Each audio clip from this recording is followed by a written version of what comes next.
tunafunika sanamu na misalaba kuanzia Dominika ya 5 ya kipindi cha Kwaresma.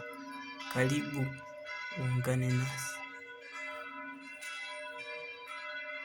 Kitendo hiki kinaonyesha kuwa Bwana wetu Yesu Kristo alijificha ili aweze kujionyesha katika hali ya kibinadamu zaidi na kuficha umungu wake ili afike kutukomboa wanadamu. Pia katika wiki mbili hizi za mwisho za Kwaresma tunazama katika kutafakari mateso ya Bwana wetu Yesu Kristo, tukijiuliza, je, kwa nini na sanamu mbalimbali za watakatifu zinafunikwa pia?